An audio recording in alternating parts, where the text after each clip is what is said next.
ವಕ್ರತುಂಡ ಮಹಾಕಾಯ ಸೂರ್ಯಕೋಟಿ ಸಮಪ್ರಭ ನಿರ್ವಿಘ್ನಂ ಕುರು ಮೇ ದೇವ ಸರ್ವಕಾರ್ಯೇಷು ಸರ್ವದಾ ಭಕ್ತಮಾನಸ ಹಂಸಾಯ ಸಚ್ಚಿದಾನಂದ ರೂಪಿಣೆ ನಮಃ ಶಂಕರಲಿಂಗಾಯ ನಮಃ ಸದ್ಗುರುಮೂರ್ತಯೇ. ಅಪ್ಪ ಅವರ ಪಾದಾರವಿಂದಗಳಲ್ಲಿ ಭಕ್ತಿಪೂರ್ವಕ ನಮಸ್ಕಾರಗಳನ್ನು ಸಲ್ಲಿಸಿ ಗುರುಭಕ್ತರಾದ ತಮ್ಮೆಲ್ಲರಿಗೂ ಪ್ರೀತಿಪೂರ್ವಕ ನಮಸ್ಕಾರಗಳನ್ನು ಸಲ್ಲಿಸುತ್ತಾ ಇಂದಿನ ಸತ್ಸಂಗವನ್ನ ಆರಂಭ ಮಾಡ್ತಾ ಇದ್ದೇನೆ. ತಮಗೆಲ್ಲ ತಿಳಿದಿರುವಂತೆ ಇಂದಿನಿಂದ ನಮ್ಮ ಸತ್ಸಂಗದಲ್ಲಿ ತುಳಸಿ ರಾಮಾಯಣದ ಸೀತಾ ಕಲ್ಯಾಣದ ಒಂದು ಭಾಗವನ್ನ ಕೇಳಲಿದ್ದೇವೆ.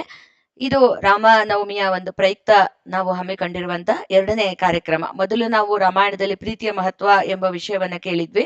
ಇದು ಎರಡನೇ ಕಾರ್ಯಕ್ರಮ. ಕಳೆದ ವರ್ಷ ಕೂಡ ನಾವು ತುಳಸಿ ರಾಮಾಯಣದ ಬಾಲಕಾಂಡವನ್ನ ಕೇಳಿದ್ವಿ. ತಮ್ಗೆಲ್ಲ ನೆನ್ಪಿದೆ ಅಂತ ಅನ್ಕೋತೀನಿ. ಶ್ರೀಯುತ ವೇಣುಗೋಪಾಲ್ ಅವರು ತುಳಸಿ ರಾಮಾಯಣ ಇರೋ ಭಾಷೆ ಅದು ಹಿಂದಿ ಅಲ್ಲ, ಅದು ಬೇರೆ ಒಂದು ಭಾಷೆ. ಅದನ್ನ ಅವರು ಅರ್ಥ ಮಾಡಿಕೊಂಡು ಅದರ ಒಂದು ವ್ಯಾಖ್ಯಾನವನ್ನ ಅರ್ಥ ಮಾಡಿಕೊಂಡು ನಮ್ಮ ಮುಂದೆ ಬಾಲಕಾಂಡವನ್ನು ಪ್ರಸ್ತುತಪಡಿಸಿದ್ರು ವೇಣುಗೋಪಾಲ್ ಅವರು. ಈ ಬಾರಿ ಸೀತಾ ಕಲ್ಯಾಣವನ್ನ ಪ್ರಸ್ತುತಪಡಿಸ್ತಾ ಇದ್ದಾರೆ.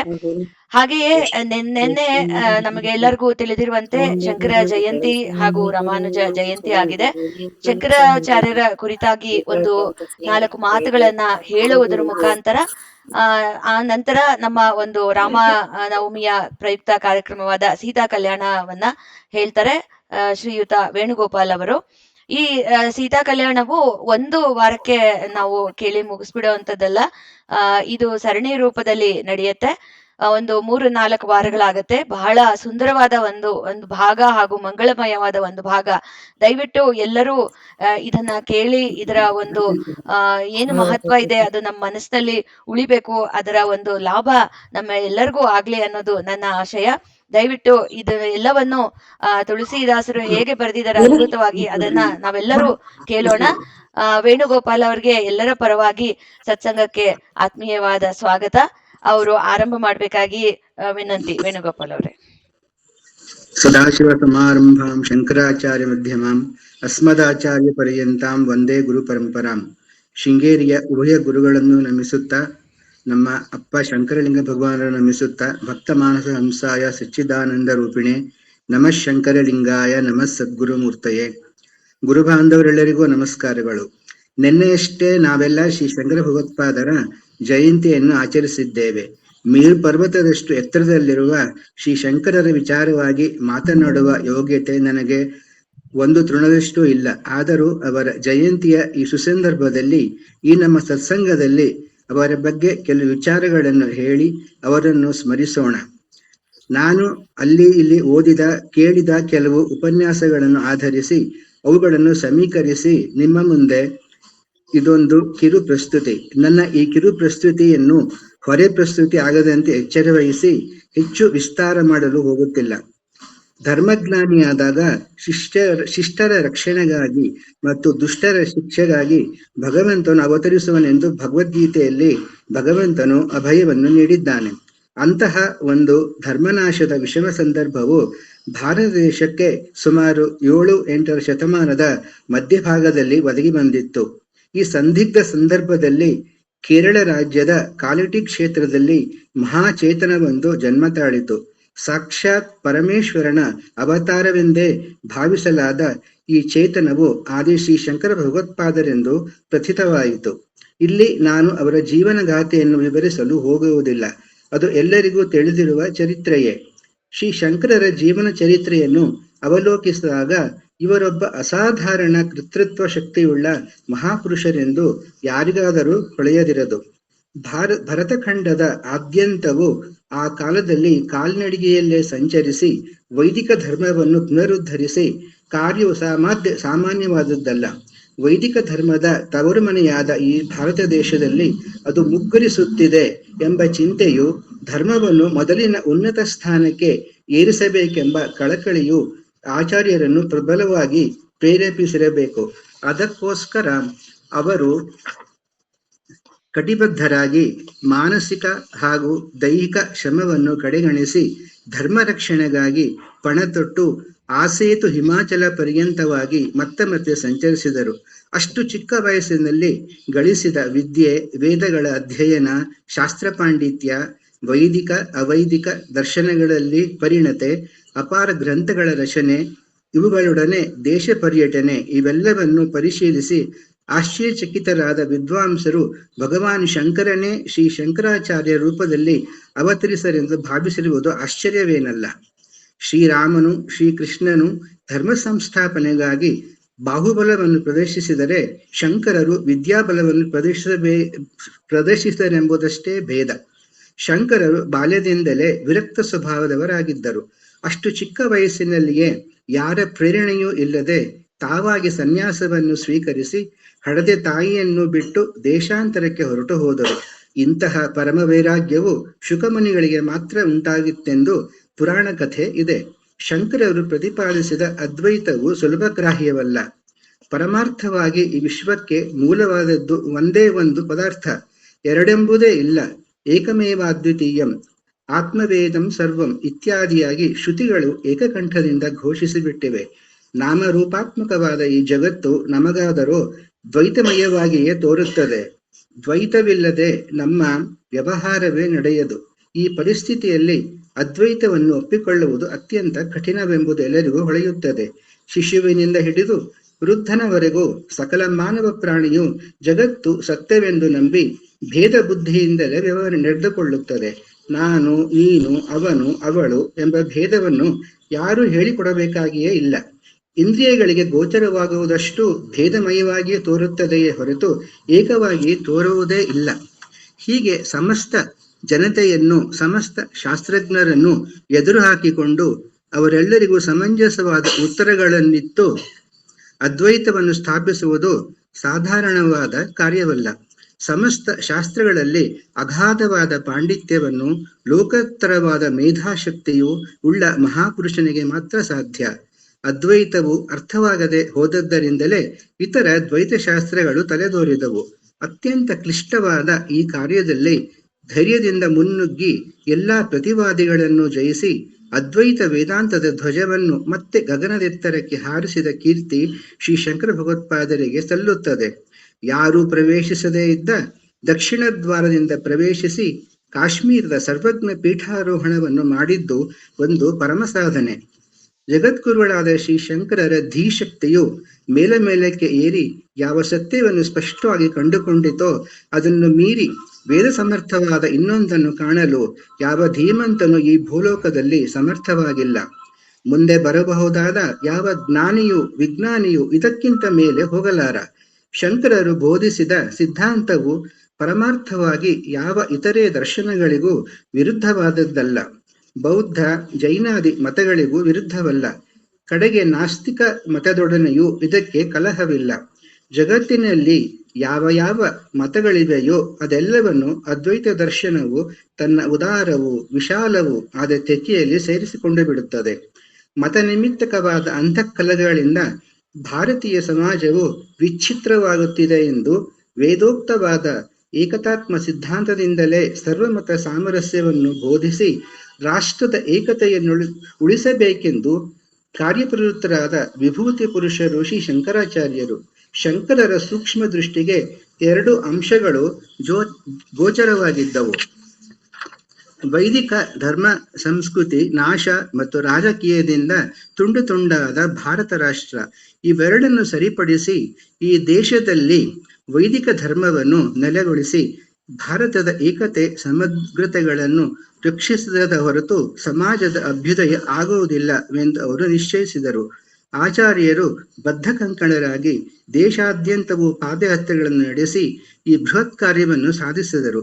ಅವರ ಅಪಾರವಾದ ಸಂಸ್ಕೃತ ಭಾಷೆಯ ಜ್ಞಾನ ಇದಕ್ಕೆ ಪೂರಕವಾಗಿದ್ದಿತು.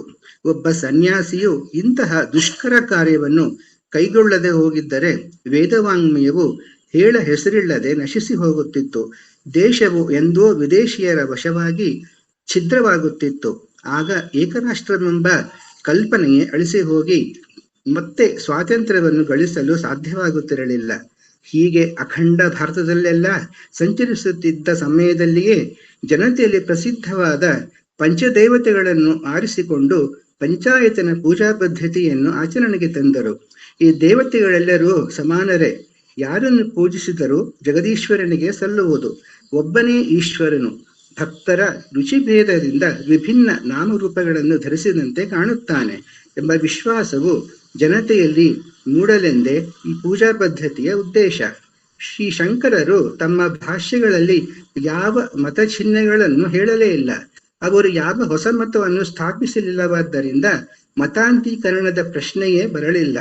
ಯಾರು ಮತಾಂತರಕ್ಕೆ ಸೇರದೆ ಸನಾತನವಾದ ವೈದಿಕ ಸಂಪ್ರದಾಯದಲ್ಲೇ ಉಳಿದುಕೊಂಡರೋ ಅವರನ್ನು ಗುರುತಿಸುವುದಕ್ಕಾಗಿ ಸ್ಮಾರ್ಥರೆಂಬ ಹೆಸರು ರೂಢಿಗೆ ಬಂದಿತು. ಸ್ಮಾರ್ಥರೆಂದರೆ ಸ್ಮೃತಿಪೂರ್ವಕವಾದದ್ದನ್ನು ಪಾಲಿಸತಕ್ಕವರೆಂದು ಅರ್ಥ. ತಮ್ಮ ಮತಕ್ಕೆ ಸೇರಿಸಿಕೊಳ್ಳುವ ಯಾವ ದೀಕ್ಷಾ ಪದ್ಧತಿ ಇವರಲ್ಲಿಲ್ಲ. ಶಂಕರರು ಕೇವಲ ಸ್ಮಾರ್ಥ ಮತಕ್ಕೆ ಸೇರಿದವರೆಂದು ತಿಳಿಯಬಾರದು. ಅವರು ಇಡೀ ವಿಶ್ವಕ್ಕೆ ಸೇರಿದವರು. ಕೇರಳದಿಂದ ಕಾಶ್ಮೀರದವರೆಗೆ ಕಾಲ್ನಡಿಗೆಯಲ್ಲಿ ಸಂಚರಿಸಿ ಪ್ರತಿಯೊಂದು ರಾಜ್ಯದಲ್ಲಿಯೂ ವೈದಿಕ ಸಂಸ್ಕೃತಿಯನ್ನು ಬೋಧಿಸಿ ನಾವೆಲ್ಲರೂ ಒಂದೇ ಸಂಸ್ಕೃತಿಯವರು, ಒಂದೇ ರಾಷ್ಟ್ರದವರು, ಒಂದೇ ಭಾಷೆಯವರು, ದೈವವನ್ನು ಅತಿಯಾಗಿ ನಂಬಿದವರು ಎಂಬ ಭಾವನೆಯನ್ನು ಬೇರೂರಿಸಿ ಭಾರತದ ಏಕರಾಷ್ಟ್ರತೆಯನ್ನು ದೃಢಗೊಳಿಸಿದ ಮಹಾಮಹಿಮ ಶಂಕರರೊಬ್ಬರೇ. 4 ದಿಕ್ಕುಗಳಲ್ಲಿ 4 ಮಠಗಳನ್ನು ಶೃಂಗೇರಿ, ಪುರಿ, ಬದರಿ, ದ್ವಾರಕಾ ಕ್ಷೇತ್ರಗಳಲ್ಲಿ ಸ್ಥಾಪಿಸಿ ತಮ್ಮ 4 ಜನ ಶಿಷ್ಯರನ್ನು ನೇಮಿಸಿದರು. ಇದು ಭಾರತದ ಏಕತೆಯನ್ನು ದೃಢೀಕರಿಸೋಸ್ಕರವೇ ಎಂದು ಸ್ಮರಿಸಿಕೊಳ್ಳಬೇಕು. ಲೋಕದಲ್ಲಿ ಸೌಖ್ಯ, ಶಾಂತಿ, ಸಂತೃಪ್ತಿಗಳು ನೆಲೆಸಬೇಕಾದರೆ ಧರ್ಮದ ಪರಿಪಾಲನೆ ಅತ್ಯವಶ್ಯಕವಾದದ್ದು.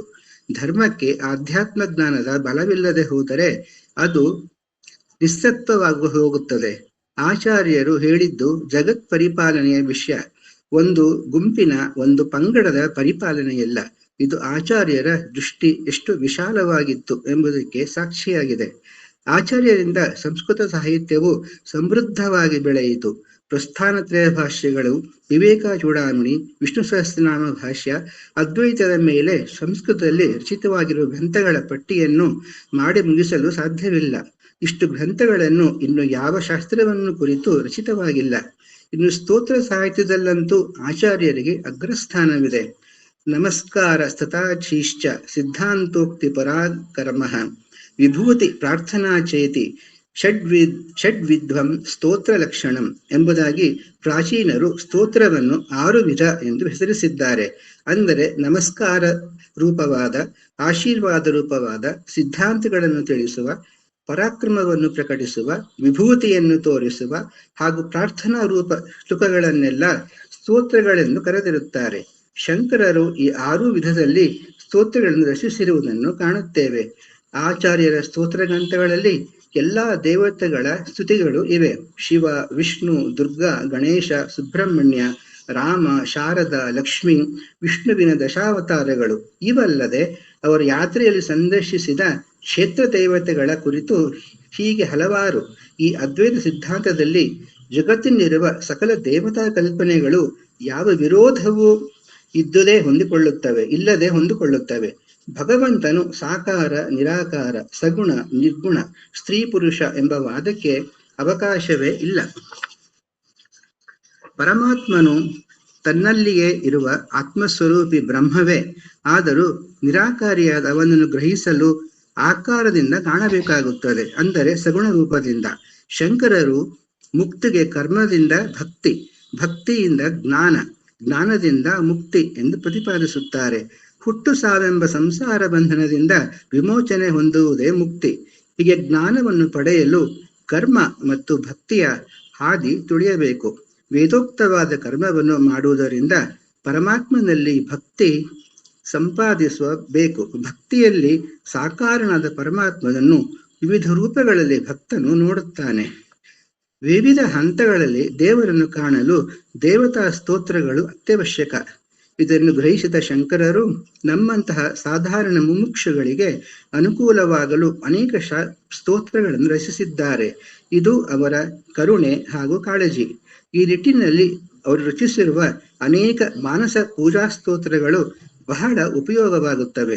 ಇಲ್ಲಿ ನಾವು ನಮ್ಮ ಅಪ್ಪ ಅವರ ಭಜನೆಯಾದ ಸುಮ್ಮನೆ ದೊರಕುವುದೇ ಶ್ರೀರಾಮನ ದಿವ್ಯ ನಾಮವು ಎಂಬ ಭಜನೆಯನ್ನು ಸ್ಮರಿಸಬೇಕು.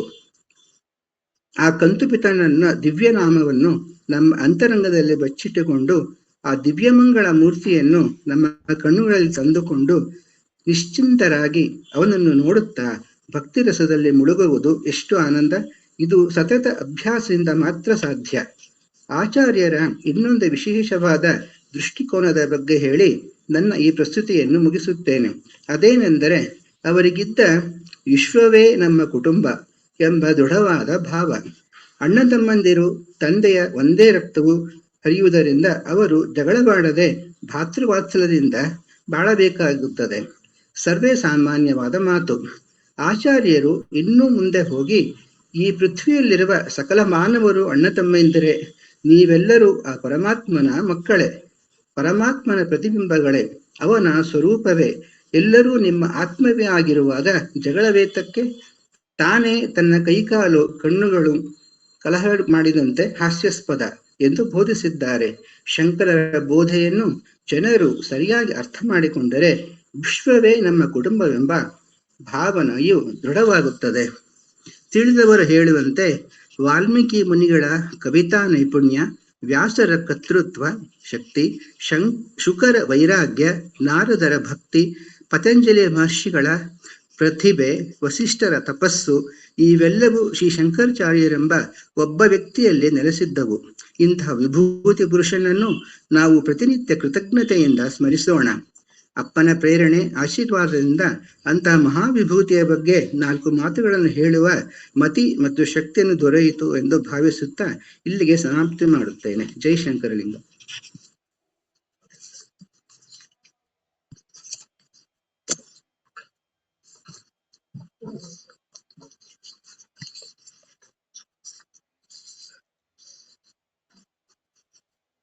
ರಾಮಯೇವ ಪರಬ್ರಹ್ಮ ರಾಮಯೇವ ಪರಂತಪಃ ರಾಮಯೇವ ಪರಂತತ್ವಂ ಶ್ರೀರಾಮೋ ಬ್ರಹ್ಮತಾರಕಂ. ತಿಣಿಕಿದನು ಫಣಿರಾಯ ರಾಮಾಯಣದ ಕವಿಗಳ ಭಾರದಲ್ಲಿ. ತಿಂತಿಣೀಯ ರಘುವರ ಚರಿತೆಯಲ್ಲಿ ಕಾಲಿಡಲು ತೆರಬಿಲ್ಲ.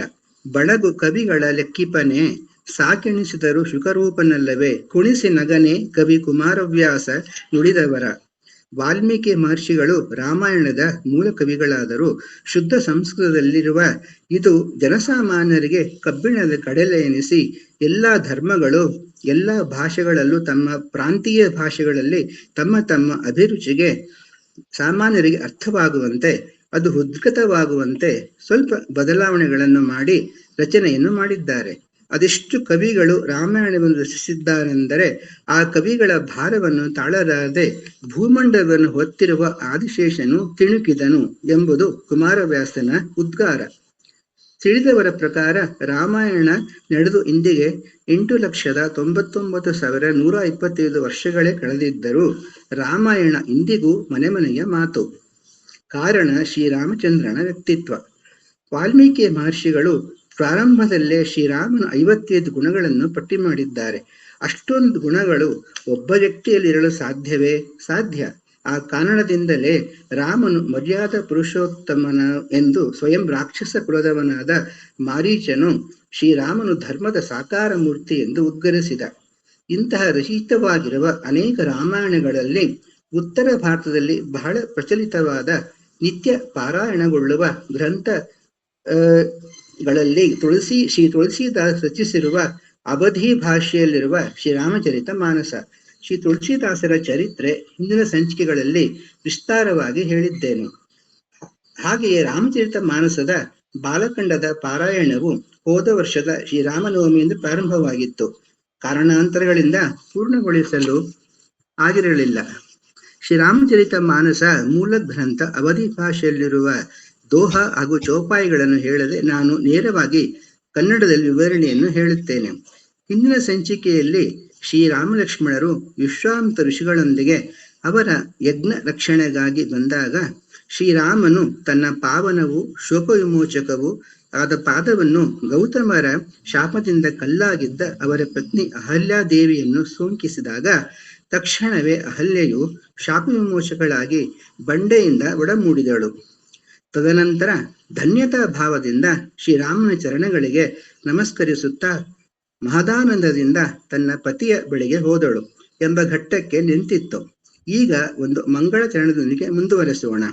ಶ್ರೀ ತುಳಸಿದಾಸರು ವಾಣಿ ವಿನಾಯಕರಿಗೆ, ಭವಾನಿ ಶಂಕರರಿಗೆ, ಗುರುಗಳಿಗೆ, ಸೀತಾರಾಮರಿಗೆ ವಂದಿಸುತ್ತಾ ನಾನಾ ಪುರಾಣ ನಿಗಮಾಗಮ ಸರ್ಮತಂ ಯದ್ ರಾಮಾಯಣಿ ನಿಗಮಮಿದಂತಂ ಕ್ವಚಿತ್ ನ್ಯತ್ತೋಪಿ ಸ್ವಾಂತ ಸುಖಾಯ ತುಳಸಿ ರಘುನಾಥಗಾಥ ಭಾಷಾನಿ ಬಂಧ ಯತಿ ಮಂಜುಳ ಮಾತನೋತಿ.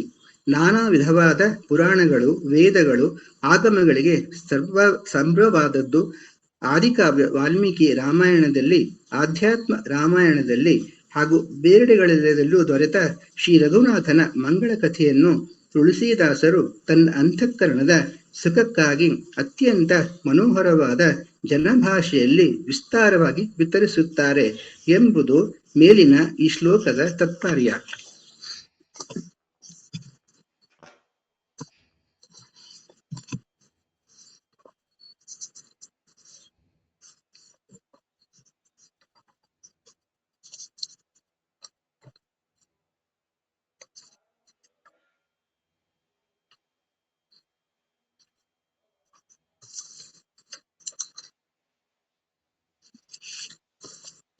ಶ್ರೀರಾಮಚಂದ್ರ ಪ್ರಭುವು ದೀನಜನ ಬಾಂಧವನು, ಅವ್ಯಾಜ ಕರುಣಾ ಸಿಂಧುವು ಆಗಿರುವನು.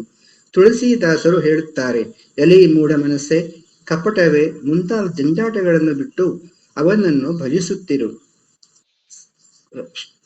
ವಿಶ್ವಾಮಿತ್ರ ಋಷಿಗಳಿಗೆ ಜನಕ ಮಹಾರಾಜನು ಒಂದು ವಿಶೇಷವಾದ ಯಜ್ಞವನ್ನು ಮಿಥಿಲಾನಗರದಲ್ಲಿ ನಡೆಸುತ್ತಿದ್ದಾನೆಂಬ ವಿಚಾರವು ಬಂದಿತು. ಶ್ರೀರಾಮ ಲಕ್ಷ್ಮಣರು ವಿಶ್ವಾಮಿತ್ರ ಮುನಿಯೊಡನೆ ಅಲ್ಲಿಗೆ ಸಾಗುತ್ತಿರುವಂತೆ ಲೋಕಪಾವನಿಯಾದ ಗಂಗಾ ತೀರಕ್ಕೆ ಬಂದರು. ಮುನಿಶ್ರೇಷ್ಠರಾದ ಗಾಧಿಪುತ್ರ ವಿಶ್ವಾಮಿತ್ರರು ದೇವನದಿಯಾದ ಗಂಗೆಯು ಭೂಲೋಕಕ್ಕೆ ಬಂದ ಕಥೆಯನ್ನು ಅವರಿಗೆ ವಿವರಿಸಿದರು. ಆಗ ಶ್ರೀರಾಮನು ಅಲ್ಲಿದ್ದ ಋಷಿಗಳೊಡನೆ ಗಂಗೆಯಲ್ಲಿ ಸ್ನಾನ ಮಾಡಿದನು. ಬ್ರಾಹ್ಮಣರಿಗೆ ಅನೇಕ ರೀತಿಯ ದಾನವನ್ನು ಮಾಡಿದನು. ಬಳಿಕ ಶ್ರೀರಾಮನು ಮುನಿವೃಂದದೊಂದಿಗೆ ಪ್ರಸನ್ನನಾಗಿ ಬೇಗನೆ ಮಿಥಿಲಾನಗರವನ್ನು ಸಮೀಪಿಸಿದನು. ರಾಮ ಲಕ್ಷ್ಮಣರು ಮಿಥಿಲಾನಗರದ ಶೋಭೆಯನ್ನು ಕಂಡು ಹೆಚ್ಚಿನ ಹರ್ಷವನ್ನು ಹೊಂದಿದರು. ಅಲ್ಲಿ ಅನೇಕ ಬಾವಿಗಳು, ಕೆರೆ ಕಟ್ಟೆಗಳು, ನದಿಗಳು, ಸುಂದರ ಸರೋವರಗಳು ಶೋಭಿಸುತ್ತಿದ್ದವು. ಅವುಗಳಲ್ಲಿ ಅಮೃತದಂತಹ ನೀರು ತುಂಬಿತ್ತು. ಅವುಗಳಿಗೆ ಮಣಿಮಯ ಸೋಪಾನಗಳಿದ್ದವು. ಮಕರಂದ ರಸವನ್ನುಂಡು ಮತ್ತೇರಿದ ದುಂಬಿಗಳ ಸಮೂಹಗಳು ಗುಂಜಾರವು ಮೂಡುತ್ತಿದ್ದವು. ರಂಗುರಂಗಿನ ಪಕ್ಷಿಗಳು ಇಂಚರಗೈಯುತ್ತಿದ್ದವು. ವಿವಿಧ ವರ್ಣದ ಕಮಲಗಳು ಅರಳಿದ್ದವು. ಎಲ್ಲಾ ಋತುಗಳಲ್ಲಿಯೂ ಸುಖವನ್ನುಂಟು ಮಾಡುವ ಶೀತಲ ಮಂದ ಸುಗಂಧ ಸಮೀರ ಬೀಸುತ್ತಿತ್ತು. ನಗರದ ಸುತ್ತಲೂ ಪಕ್ಷಿಗಳಿಗೆ ನೆರೆಯಾದ ಉದ್ಯಾನಗಳು, ಹೂದೋಟಗಳು ಇದ್ದವು. ಅವುಗಳು ಫಲಪುಷ್ಪ ಸುಂದರವಾದ ಎಲೆಗಳಿಂದ ಶೋಭಿಸುತ್ತಿದ್ದವು. ಆ ನಗರದ ಚೆಲುವು ವರ್ಣನಾತೀತ. ಮನ ಹೋದಲ್ಲೆಲ್ಲ ಮಾರು ಹೋಗುತ್ತಿತ್ತು. ಸುಂದರವಾದ ಪೇಟೆಗಳು, ಮಣಿಮಯ ವಿಚಿತ್ರವಾಗಿರುವ ಅಟ್ಟಾಲಿಕೆಗಳು, ಬ್ರಹ್ಮನು ತನ್ನ ಕೈಯಾರೆ ನಿರ್ಮಿಸಿದ್ದನು ಎನ್ನುವಂತೆ ಮನೋಹರವಾಗಿದ್ದವು. ಕುಬೇರನಿಗೆ ಸಮಾನರಾದ ಧನಿಕ ವರ್ತಕರು ಅನೇಕ ವಿಧವಾದ ವಸ್ತುಗಳನ್ನು ಅಣಿಗೊಳಿಸಿ ಅಂಗಡಿಗಳಲ್ಲಿ ಕುಳಿತಿದ್ದರು. ಪರಿಶುಭ್ರವಾದ ಬೀಥಿಗಳು, ಸುಂದರವಾದ ವೃತ್ತಗಳು ಸುಗಂಧ ಜಲದಿಂದ ಸಿಂಚಿತವಾಗಿದ್ದವು. ಎಲ್ಲರ ಮನೆಗಳು ಮಂಗಳಮಯವಾಗಿದ್ದು ಅಂಗಳಗಳು ರಂಗವಲ್ಲಿಗಳಿಂದ ಅಲಂಕೃತವಾಗಿದ್ದವು. ಗೋಡೆಗಳು ಕಾಮದೇವನೇ ಚಿತ್ರ ಬಿಡಿಸಿರುವನೇ ಎಂಬಂತೆ ಚಿತ್ತಾರಗಳಿಂದ ಶೋಭಿಸುತ್ತಿದ್ದವು. ಆ ನಗರದ ಸ್ತ್ರೀ ಪುರುಷರೆಲ್ಲರೂ ಸುಂದರರು, ಪವಿತ್ರರು, ಸಾಧು ಸ್ವಭಾವದವರು, ಧರ್ಮಾತ್ಮರು, ಜ್ಞಾನಿಗಳು, ಆರೋಗ್ಯವಂತರು ಹಾಗೂ ಗುಣವಂತರಾಗಿದ್ದರು. ಅತ್ಯಂತ ಅನುಪಮ ಸುಂದರವಾದ ಜನಕ ಮಹಾರಾಜನ ಅರಮನೆಯ ಐಶ್ವರ್ಯ ವೈಭವಗಳನ್ನು ಕಂಡು ದೇವತೆಗಳು ಬೆರಗುಗೊಳ್ಳುತ್ತಿದ್ದರು. ಸುತ್ತಲ ಕೋಟೆಯು ಎಲ್ಲರನ್ನೂ ಚಕಿತಗೊಳಿಸುವಂತಹುದು. ರಾಜ ಪ್ರಾಸಾದದ ಶೋಭೆಯನ್ನು ನೋಡುವವರಿಗೆ ಭವನದ ವೈಭವ ಚೆಲುವನ್ನು ತನ್ನಲ್ಲೇ ತಡೆದಿಟ್ಟುಕೊಂಡಿದೆಯೋ ಎಂಬಂತೆ ಕಾಣುತ್ತಿತ್ತು. ಉಜ್ವಲವಾದ ರಾಜ ಮಹಲುಗಳಲ್ಲಿ ಅನೇಕ ಪ್ರಕಾರದಿಂದ ನಿರ್ಮಿಸಲ್ಪಟ್ಟ ಮಣಿಚಟಿತ ಚಿನ್ನದ ಜಾಲರಿಗಳ ಪರದೆಗಳು ತೂಗುತ್ತಿದ್ದವು. ಸೀತಾದೇವಿ ವಾಸಿಸುವ ಸುಂದರ ಸದನದ ಸೌಂದರ್ಯವನ್ನು ವರ್ಣಿಸಲು ಅಸರಳವಾದುದು. ರಾಜಭವನದ ದ್ವಾರಗಳು ವಜ್ರಖಚಿತ ಕವಾಟಗಳಿಂದ ಅಲಂಕೃತವಾಗಿದ್ದವು. ಅಲ್ಲಿ ಸಾಮಂತರ, ನಟರ, ಭಟರ, ವಂದಿಮಾಗಧರ ಸಂದಣಿಯೇ ನೆರೆದಿರುತ್ತಿತ್ತು.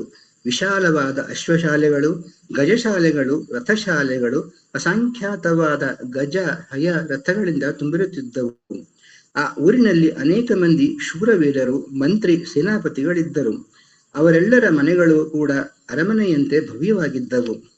ಊರ ಹೊರಗೆ ಕೆರೆ ಹೊಳೆಗಳ ದಡದಲ್ಲಿ ಅನೇಕ ರಾಜಮಹಾರಾಜರು ಬಿಡಾರ ಹೂಡಿದ್ದರು.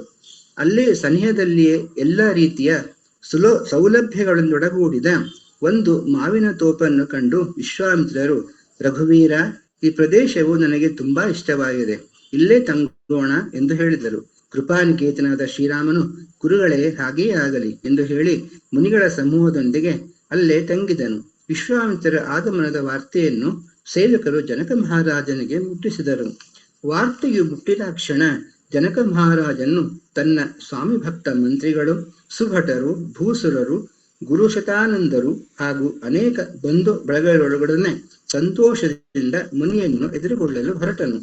ಜನಕ ಮಹಾರಾಜನು ವಿಶ್ವಾಮಿತ್ರರ ಪಾದಗಳಲ್ಲಿ ಸಾಷ್ಟಾಂಗ ನಮಸ್ಕರಿಸಿದನು. ಮುನಿಯು ಪ್ರಸನ್ನನಾಗಿ ಅವನನ್ನು ಆಶೀರ್ವಾದಿಸಿದನು. ಅನಂತರ ಜನಕನು ಅಲ್ಲಿದ್ದ ವಿಪ್ರವೃಂದಕ್ಕೆ ಆದರದಿಂದ ವಂದಿಸಿಕೊಂಡನು. ನಿಮ್ಮ ದರ್ಶನದಿಂದ ನಾನು ಧನ್ಯನಾದನು ಎಂದು ಹೇಳುತ್ತಾ ಅಮಿತಾನಂದವನ್ನು ಹೊಂದಿದನು. ಕುಶಲ ಪ್ರಶ್ನೆಗಳಾದ ಬಳಿಕ ಮಹರ್ಷಿ ವಿಶ್ವಾಮಿತ್ರರು ಜನಕರಾಜನನ್ನು ಕುಳ್ಳಿರಿಸಿದನು.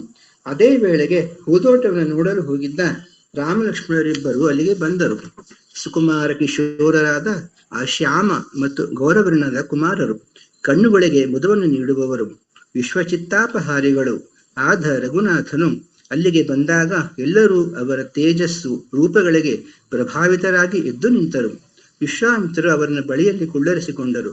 ಅಣ್ಣ ತಮ್ಮಂದಿರಿಬ್ಬರನ್ನು ಕಂಡು ಎಲ್ಲರಿಗೂ ಮಹದಾನಂದವಾಯಿತು. ಎಲ್ಲರೂ ಕಣ್ಣುಗಳಲ್ಲಿಯೂ ಆನಂದ ಬಾಷ್ಪಗಳು ತುಂಬಿ ಬಂದವು. ಶರೀರಗಳು ಪುಳಕಿತವಾದವು. ಶ್ರೀರಾಮನ ಮಧುರ ಮನೋಹರ ಮೂರ್ತಿಯನ್ನು ಕಂಡು ವಿದೇಹರಾಜ ಜನಕನು ನಿಜವಾಗಿ ವಿದೇಹನಾದನು. ಆನಂದ ಪರವಶನಾದ ತನ್ನ ಮನಸ್ಸನ್ನು ವಿವೇಕದಿಂದ ಸಾವರಿಸಿಕೊಂಡು ಮುನಿಯ ಪಾದಗಳಿಗೆ ಎರಗಿ ಗಂಭೀರವೂ ಗದ್ಗದವೂ ಆದ ವಾಣಿಯಿಂದ ಇಂತೆಂದನು.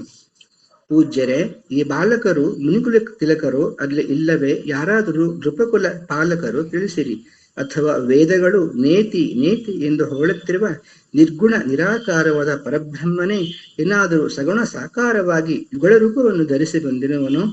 ದಯವಿಟ್ಟು ತಿಳಿಸಿರಿ. ಸಹಜವಾಗಿಯೇ ವೈರಾಗ್ಯಪೂರ್ಣನಾದ ನನ್ನ ಮನಸ್ಸು ಇವರನ್ನು ಕಂಡು ಚಂದ್ರನನ್ನು ಕಂಡ ಚಕೋರದಂತೆ ಮುಗ್ಧವಾಗುತ್ತಿದೆ. ಮುನಿವರ್ಯರೇ, ನಿಜವಾಗಿ ಇವರಾರು ಎಂಬುದನ್ನು ಮರೆಮಾಚದೆ ದಯಮಾಡಿ ತಿಳಿಸೋಣವಾಗಲಿ. ಇವರನ್ನು ನೋಡಿದ ಬಳಿಕ ನನ್ನ ಮನಸ್ಸು ಪ್ರೇಮ ಪರವಶವಾಗಿ ಬ್ರಹ್ಮಸುಖವನ್ನು ತೊರೆದು ಬಿಟ್ಟಿದೆ. ಆಗ ಮುನಿವರ್ಯರು ನಕ್ಕು ನುಡಿದರು. ರಾಜನೇ, ನೀನು ಸರಿಯಾಗಿ ಹೇಳಿದೆ. ನಿನ್ನ ಮಾತು ಎಲ್ಲಾದರೂ ಸುಳ್ಳಾದೀತೆ? ಪ್ರಪಂಚದಲ್ಲಿರುವ ಸಮಸ್ತ ಪ್ರಾಣಿಗಳಿಗೂ ಇವರು ಪ್ರಿಯರು. ಮುನಿಯ ಮಾತನ್ನು ಕೇಳಿ ರಾಮನು ಮನದಲ್ಲೇ ನಕ್ಕು ಬಿಟ್ಟನು. ಆ ನಗುವು ರಹಸ್ಯವನ್ನು ಬಯಲು ಮಾಡಿದಿರಿ ಎಂದು ಸೂಚಿಸುತ್ತಿರುವನು ಎಂದಂತಿತ್ತು. ಆಗ ಮುನಿಯು ಹೇಳಿದರು, ಇವರು ರಘುಕುಲ ಶ್ರೇಷ್ಠನಾದ ದಶರಥ ಮಹಾರಾಜರ ಕುಮಾರರು. ನನಗೆ ಸಹಾಯ ಮಾಡಲು ಸಹ ನನ್ನೊಡನೆ ಕಳಿಸಿರುವನು. ರಾಮಲಕ್ಷ್ಮಣರೆಂಬ ನಾಮಧೇಯವುಳ್ಳ ಈ ಸೋದರರು ರೂಪ, ಶೀಲ, ಬಲ ಸಂಪನ್ನರು. ಇವರು ಯುದ್ಧ ಮಾಡಿ ರಾಕ್ಷಸರನ್ನು ಕೊಂದು ನನ್ನ ಯಜ್ಞವನ್ನು ಕಾಪಾಡಿದುದು ಲೋಕವಿದಿತವಾಗಿದೆ. ಜನಕ ಮಹಾರಾಜನೆಂದನು. ಮುನೀಶ್ವರರೇ, ನನ್ನ ಪುಣ್ಯ ವಿಷಯದಿಂದಾಗಿ ನಿಮ್ಮ ಪಾದದರ್ಶನ ಭಾಗ್ಯವು ದೊರೆಯಿತು. ಈ ಸುಂದರ ಶ್ಯಾಮ ಗೌರವರ್ಣದ ಸೋದರರು ಆನಂದವನ್ನುಂಟು ಮಾಡುವವರು. ಈ ಸೋದರರ ಪರಸ್ಪರ ಪ್ರೀತಿಯು ಅತ್ಯಂತ ಪವಿತ್ರವು, ಮನೋಹರವೂ ಆದುದು, ಮನಮೋಹಕವಾದುದು. ಬ್ರಹ್ಮಜೀವರ ಅನುಬಂಧದಂತೆ ಇವರ ಪ್ರೇಮವು ಸಹಜವಾಗಿದೆ, ಅದು ಮಾತಿಗೆ ಮೀರಿದುದು. ವಿದೇಹ ಭೂಪತಿಯು ಶ್ರೀರಾಮಚಂದ್ರ ಭೂವನ್ನು ತದೈಕ ದೃಷ್ಟಿಯಿಂದ ನೋಡುತ್ತಾ ಅವನ ಶರೀರವು ಆನಂದ ಪುಳಕಿತವಾಗುತ್ತದೆ. ಮನಸ್ಸಿನಲ್ಲಿ ಉತ್ಸಾಹದ ಉಬ್ಬರ ಬೀಳುತ್ತದೆ. ವಿಶ್ವಾಮಿತ್ರ ಮುನಿಯನ್ನು ಜನಕನು ಪ್ರಶಂಸಿಸುತ್ತಾ ಅವರ ಕಾಲಿಗರಿಗೆ ಊರೊಳಗೆ ಕರಕೊಂಡು ಹೋದನು. ಎಲ್ಲಾ ಋತುಗಳಲ್ಲಿಯೂ ಸುಖದಾಯಕವಾದ ಒಂದು ಸುಂದರ ಮಹಲಿನಲ್ಲಿ ಅವರ ವಸತಿಗೆ ಏರ್ಪಾಡು ಮಾಡಿದನು.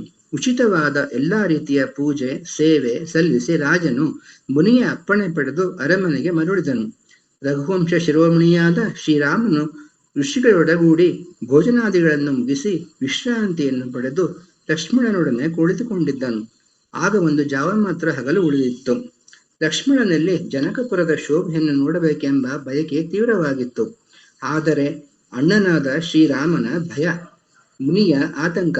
ಆದ್ದರಿಂದ ಬಾಯಿಂದ ಏನನ್ನೂ ಹೇಳಲಾರದೆ ಮನಸ್ಸಿನಲ್ಲಿಯೇ ನಗುತ್ತಿದ್ದನು. ಅಂತರ್ಯಾಮಿಯಾದ ರಾಮಚಂದ್ರನಿಗೆ ತಮ್ಮನ ಮನೋಗತವು ಅರ್ಥವಾದಾಗ ಅವನ ಮನಸ್ಸಿನಲ್ಲಿ ಸೋದರ ವಾತ್ಸಲ್ಯ ಉಕ್ಕಿ ಹರಿಯಿತು. ಶ್ರೀರಾಮನು ಗುರುಗಳಿಂದ ಅಪ್ಪಣೆ ಪಡೆಯಲು ಅವರ ಬಳಿ ವಿನಯದಿಂದ ಸಂಕೋಚ ಪಡುತ್ತಾ ಇಂತೆಂದನು. ಸ್ವಾಮಿ, ಲಕ್ಷ್ಮಣನು ನಗರದ ಶೋಭೆಯನ್ನು ನೋಡಲು ಬಯಸುತ್ತಿರುವನು. ಪೂಜ್ಯರೇ, ಆದರೆ ಭಯ ಸಂಕೋಚದಿಂದಾಗಿ ಬಾಯಿ ಬಿಟ್ಟು ಕೇಳಲಾರನು. ತಮ್ಮ ಅಪ್ಪಣೆಯಾದರೆ ನಾನು ಅವನಿಗೆ ಊರು ತೋರಿಸಿಕೊಂಡು ಬೇಗನೆ ಬಂದು ಬಿಡುತ್ತೇನೆ. ಇದನ್ನು ಕೇಳಿ ವಿಶ್ವಾಮಿತ್ರರು ಪ್ರೇಮದಿಂದ, ಮಗು ರಾಮ, ನೀತಿಯನ್ನು ಧರ್ಮವನ್ನು ರಕ್ಷಿಸುವುದರಲ್ಲಿ ನೀನು ಅಸಮಾನನು, ಭಕ್ತಿಗೆ ವಶನು, ನೀನು ಸೇವಕರಿಗೆ ಸುಖಗಳನ್ನು ಕೊಡುವನಾಗಿರುವೆ.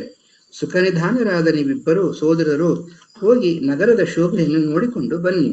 ನಿಮ್ಮ ತನು ಸೌಂದರ್ಯದಿಂದಾಗಿ ನಗರದ ಪ್ರಜೆಗಳ ನೇತ್ರಾನಂದವನ್ನು ಪಡೆಯುವರು. ನಿಮ್ಮನ್ನು ಕಣ್ಣುಗಳಿಂದ ನೋಡಿದ ಪೌರರ ಜನ್ಮವು ಸಫಲವಾಗುವುದು. ಲೋಕಲೋಚನ ಸುಖದಾತರಾದ ಅವರಿಬ್ಬರು ಮುನಿಯ ಪಾದಕ್ಕೆ ನಮಸ್ಕರಿಸಿಕೊಂಡು ಹೊರಟರು. ಬಾಲಕರ ತಂಡಗಳು ರಾಮಲಕ್ಷ್ಮಣರ ಅದ್ಭುತ ಸೌಂದರ್ಯಕ್ಕೆ ಮನಸೋತು ಅವರನ್ನು ಹಿಂಬಾಲಿಸಿದವು. ಅವರ ಕಣ್ಮನೆಗಳು ಇವರ ರೂಪ ಮಾಧುರಿಗೆ ಮಾರು ಹೋದವು. ಅಣ್ಣ ತಮ್ಮಂದಿರಿಬ್ಬರು ಶ್ವೇತಾಂಬರವನ್ನು ತೊಟ್ಟಿದ್ದರು. ಸೊಂಟಕ್ಕೆ ಬಿಗಿದ ದಟ್ಟಿಯಲ್ಲಿ ಬತ್ತಳಿಕೆ ತೂಗುತ್ತಿದ್ದಿತು. ಕೈಗಳಲ್ಲಿ ಸುಂದರವಾದ ಧನುಷ್ಬಾಣಗಳಿದ್ದವು. ಶ್ಯಾಮಲ ಗೌರವರ್ಣ ಶರೀರಕ್ಕೆ ಅನುಗುಣವಾದ ಚಂದನವನ್ನು ಪೂಸಿಕೊಂಡಿದ್ದರು. ಸುಂದರ ತಿಲಕ ತಿದ್ದಿಕೊಂಡಿದ್ದು ಶ್ಯಾಮ ಗೌರವರ್ಣದ ಈ ಜೋಡಿಯನ್ನು ನೋಡುಗರಿಗೆ ಅಮಿತಾನಂದವನ್ನು ಉಂಟು ಮಾಡುತ್ತಿತ್ತು. ಸಿಂಹ ಸದೃಶವಾದ ಕಂಠದಿಂದಲೂ ಆಜಾನುಬಹುಗಳಿಂದಲೂ ವಿಶಾಲವಾದ ವಕ್ಷಸ್ಥಳದಲ್ಲಿ ಗಜಮುಕ್ತ ಮಾಲೆಗಳಿಂದಲೂ ಚೆಲುವಾದ ಕೆಂದಾವರೆಯಂತಹ ಕಣ್ಣುಗಳಿಂದಲೂ ತಾಪತ್ರೆಗಳನ್ನು ಹರಿಸುವ ಚಂದ್ರವದನ ಶೋಭೆಯಿಂದ ವಿರಾಜಮಾನರಾಗಿದ್ದರು. ಅವರು ಸುವರ್ಣಮಯ ಕರ್ಣಕುಂಡಲಗಳನ್ನು ಧರಿಸಿದ್ದರು. ನೋಡಿದ ಕೂಡಲೇ ಅವು ಮನಸ್ಸನ್ನು ಸೂರೆಗೊಳ್ಳುವಂತಿತ್ತು. ಅವರ ದೃಷ್ಟಿಯು ಅತ್ಯಂತ ಮನೋಹರವಾಗಿದ್ದು ಡೊಂಕಾದ ಹುಬ್ಬುಗಳ ಚೆಲುವು ಹೇಳತೀರದು. ಮೈವೆತ್ತ ಚೆಲುವಿನ ಮೇಲೆ ಮೊಹರು ಒತ್ತಿದಂತೆ ಹಣೆಯ ಮೇಲೆ ಚಿತ್ರ ತಿಲಕವು ಶೋಭಿಸುತ್ತಿತ್ತು. ಅವರು ತಲೆಯ ಮೇಲೆ ಚೆಲುವಾದ 4 ಮೂಲೆಗಳ ಟೋಪಿಯನ್ನು ಧರಿಸಿದ್ದರು. ಕಪ್ಪಾದ ಗುಂಗುರು ಕೂದಲುಗಳಿದ್ದ ಅಡಿಯಿಂದ ಮುಡಿಯವರೆಗೆ ಸೌಂದರ್ಯವು ವರ್ಣನಾತೀತವಾಗಿದ್ದಿತು. ಇಬ್ಬರು ರಾಜಕುಮಾರರು ನಗರ ವೀಕ್ಷಣೆಗಾಗಿ ಬಂದಿರುವರೆಂಬ ಸುದ್ದಿ ಕೇಳಿದಾಕ್ಷಣ ಅವರನ್ನು ನೋಡಲು ಪುರಜನರು ತಮ್ಮ ಮನೆ ಮಠ ಕೆಲಸ ಕಾರ್ಯಗಳನ್ನು ತೊರೆದು ಬಡವರು ಬೊಕ್ಕಸವನ್ನು ಕೊಳ್ಳೆ ಹೊಡೆಯಲು ಓಡದಂತೆ ಓಡಿ ಬಂದರು. ಆ ಸೋದರರ ಸಹಜ ಸೌಂದರ್ಯವನ್ನು ನೋಡಿ ತಮ್ಮ ಕಣ್ಣುಗಳು ಸಫಲವಾದವು, ನಮ್ಮ ಜನ್ಮವು ಸಾರ್ಥಕವಾಯಿತು ಎಂದು ಅವರು ಆನಂದಿಸಿದರು. ಯುವತಿಯರು ಶ್ರೀರಾಮಚಂದ್ರನ ಅಪೂರ್ವ ಸೌಂದರ್ಯವನ್ನು ಅನುರಾಗದಿಂದೊಡಗೂಡಿ ಕಿಟಕಿಗಳಿಂದ ಕಣ್ಣು ಹಾಯಿಸಿ ಪಾನ ಮಾಡುತ್ತಿದ್ದರು. ಅವರು ಪ್ರೇಮ ವಿಫಲರಾಗಿ ಪರಸ್ಪರ ಹೀಗೆ ಸಂಭಾಷಿಸುತ್ತಿದ್ದರು. ಎಲೆ ಸಖಿಯೇ, ಕೋಟಿ ಮನ್ಮಥರ ಸೌಂದರ್ಯವೂ ಕೂಡ ಈತನ ಚೆಲುವಿಗೆ ಸರಿತೂಗಲಾರದು. ದೇವತೆಗಳಲ್ಲಿ, ಅಸುರರಲ್ಲಿ, ಮಾನವರಲ್ಲಿ, ನಾಗರಲ್ಲಿ, ಮುನಿಗಳಲ್ಲಿಯೂ ಕೂಡ ಇಂತಹ ಸೌಂದರ್ಯವಿರುವುದು ಇಂದಿನವರೆಗೆ ಕಂಡು ಕೇಳಿಲ್ಲ. ವಿಷ್ಣುವು 4 ಭುಜಗಳಿರುವವನು, ಬ್ರಹ್ಮನಿಗೆ 4 ಮುಖಗಳು, ಶಿವನದೋ ವಿಕೃತ ವೇಷ, ಸಾಲದುದ್ದಕ್ಕೆ 5 ಮುಖಗಳು. ಗೆಳತಿ, ಆದ್ದರಿಂದ ಇವನನ್ನು ಹೋಲುವವರು ದೇವತೆಗಳಲ್ಲಿಯೂ ಯಾರೂ ಇಲ್ಲ. ಇನ್ನು ಕಿಶೋರಾವಸ್ಥೆಯಲ್ಲಿರುವ ಸೌಂದರ್ಯದ ನೆಲೆಯಾದ ಶ್ಯಾಮ ಗೌರವರ್ಣದಿಂದ ಒಡಗೂಡಿದ ಇವರು ಸುಖದ ಧಾಮರಾಗಿದ್ದಾರೆ. ಈ ರಾಜಕುಮಾರರ ಅಂಗಸೌಷ್ಠವದ ಮುಂದೆ ಕೋಟಿ ಕೋಟಿ ಅನಂಗರನ್ನು ಇವಾಳಿಸಿ ಬಿಡಿಸಾಡಬೇಕು. ಸಖಿಗೆ ಈ ರೂಪ ಸೌಂದರ್ಯವನ್ನು ನೋಡಿ ಮುಗ್ಧರಾಗದ ಶರೀರಧಾರಿಗಳು ಯಾರಿದ್ದಾರೆ? ಇನ್ನೊಬ್ಬ ಸಖಿಯು ತನ್ನ ಮೃದು ವಚನಗಳಿಂದ ಇಂತು ನುಡಿದಳು. ಎಲಿ ಚತುರಮತಿಗೆ, ನಾನು ಕೇಳಿರುವುದನ್ನು ಹೇಳುತ್ತೇನೆ ಕೇಳು. ಬಾಲಹಂಸಗಳಂತೆ ಚೆಲುವಾಗಿ ಉಳ್ಳ ಈ ಜೋಡಿಯು ಅಯೋಧ್ಯೆಯ ದಶರಥ ಮಹಾರಾಜರ ಕುಮಾರರಂತೆ. ಯುದ್ಧದಲ್ಲಿ ರಾಕ್ಷಸರನ್ನು ಸಂಹರಿಸಿ ವಿಶ್ವಾಮಿತ್ರರ ಯಾಗವನ್ನು ರಕ್ಷಿಸಿದವರು. ಅದರಲ್ಲಿ ಶ್ಯಾಮಲವರ್ಣ ಶರೀರಿಯು, ಕಮಲನೇತ್ರನು, ಧನುರ್ಬಾಣಧಾರಿಯು, ಮಾರೀಚ ಸ್ವಭಾವಗಳ ಮದವನ್ನು ಮುರಿದವನು, ಹಿರಿಯನು, ಕೌಸಲ್ಯಾನಂದನನು ಆದ ಇವನ ಹೆಸರು ಶ್ರೀರಾಮನಂತೆ. ಗೌರವರ್ಣದವನು, ಕಿಶೋರಾವಸ್ಥೆಯಲ್ಲಿರುವವನು, ಸುರುಚಿರ ವೇಷ ಭೂಷಣಗಳಿಂದ ಕೂಡಿದ್ದು ಕೈಯಲ್ಲಿದ್ದು ಬಿಲ್ಲು ಬಾಣಗಳನ್ನು ಹಿಡಿದುಕೊಂಡು ಶ್ರೀರಾಮನ ಹಿಂದೆ ಹಿಂದೆ ನಡೆದುಕೊಂಡು ಹೋಗುತ್ತಿರುವವನು. ಅವನ ತಮ್ಮನು ಸುಮಿತ್ರಾನಂದನಾದ ಲಕ್ಷ್ಮಣನಂತೆ.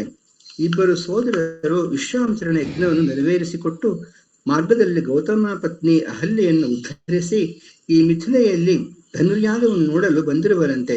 ಈ ಮಾತುಗಳನ್ನು ಕೇಳಿ ಎಲ್ಲಾ ಸ್ತ್ರೀಯರು ಹರ್ಷಿತರಾದರು. ಶ್ರೀರಾಮಚಂದ್ರನ ಸೌಂದರ್ಯವನ್ನು ನೋಡಿದ ಇನ್ನೊಬ್ಬ ತರುಣಿಯು ಹೀಗೆಂದಳು. ಇವನು ಜಾನಕಿ ದೇವಿಗೆ ಯೋಗ್ಯನಾದವರನು.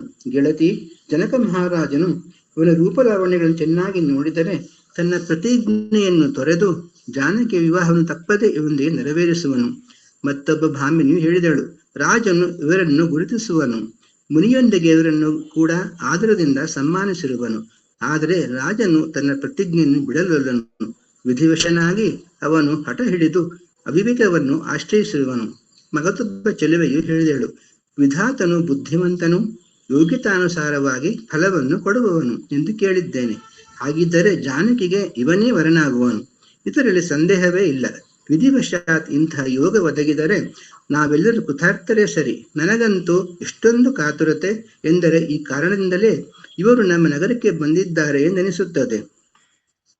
ಅಯ್ಯೋ, ಒಂದು ಪಕ್ಷ ಮದುವೆ ಆಗದಿದ್ದರೆ ಮರಳಿ ಇವರ ದರ್ಶನ ನಮಗೆ ದುರ್ಲಭವೇ ಆಗಿದೆ. ನಮ್ಮ ಪೂರ್ವಜನ್ಮ ಪುಣ್ಯ ಫಲ ಪ್ರಭಾವದಿಂದಲೇ ಇಂಥ ಘಟನೆ ಜರುಗಬೇಕು.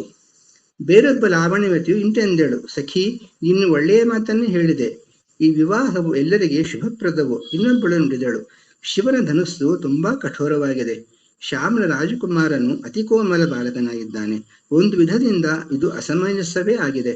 ಈ ಮಾತನ್ನು ಕೇಳಿ ಮಗದೊಬ್ಬ ಮಾನಿನಿಯು ತನ್ನ ಮೃದು ಮಧುರ ಮಾತುಗಳಿಂದ ಮಾತಾಡಿದಳು, ಎಲೆ ಸಖಿಯೇ, ಇವನ ಕುರಿತು ಕೆಲವರು ಮೂರ್ತಿ ಚಿಕ್ಕದಾದರೂ ಕಿತಿ ದೊಡ್ಡದು ಎಂದು ಹೇಳುತ್ತಾರೆ. ಘೋರವಾದ ಶಾಪಕ್ಕೆ ಗುರಿಯಾದ ಅಹಲ್ಯೆಯು ಈತನ ಪಾದಧೂಳಿ ಸೋಂಕಿನಿಂದೊಡನೆ ಪವಿತ್ರಳಾಗಿ ಮುಕ್ತಳಾದಳು.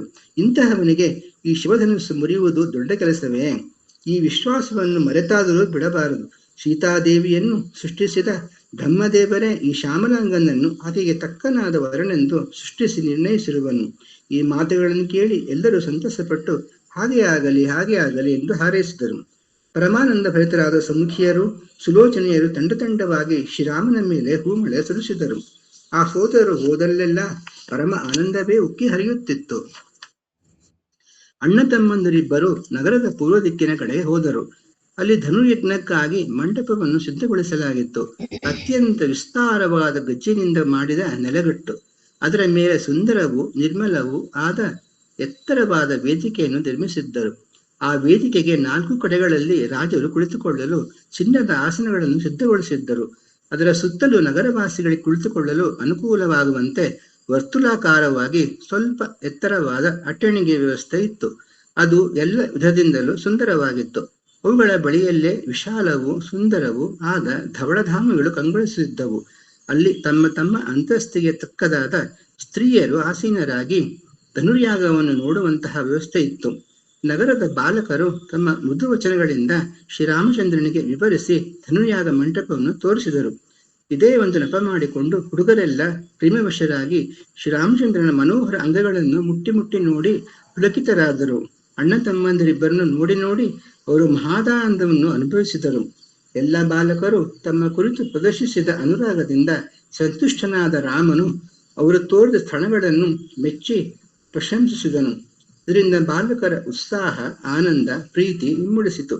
ಹುಡುಗರೆಲ್ಲರೂ ತಮ್ಮ ಇಷ್ಟಾನುಸಾರವಾಗಿ ಅವರಿಬ್ಬರನ್ನು ತಮ್ಮ ಬಳಿಗೆ ಕರೆಯುತ್ತಿದ್ದರು. ಹಾಗೆ ಕರೆದಾಗ ಇಬ್ಬರು ಸೋದರರು ಪ್ರೇಮದಿಂದ ಅವರ ಬಳಿಗೆ ಹೋಗುತ್ತಿದ್ದರು. ಮೃದು ಮಧುರ ಹಾಗೂ ಮನೋಹರ ವಚನಗಳಿಂದ ಶ್ರೀರಾಮನ ಲಕ್ಷ್ಮಣನಿಗೆ ಯಜ್ಞಭೂಮಿಯನ್ನು ತೋರಿಸುತ್ತಿದ್ದನು.